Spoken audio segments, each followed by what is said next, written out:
starting to put a curb in underneath the bridge here. See how this works.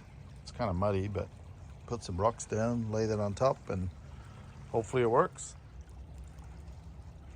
Putting a bridge in, kind of fun. There's a little swamp this leads to, and then there was no pipe underneath.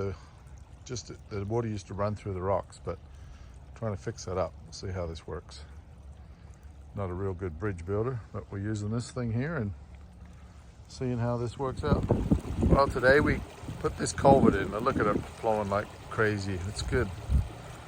It's kind of damming up before, so we put that culvert pipe in. I got to bring in more dirt to get that bridge higher, and right on the edge of the ground.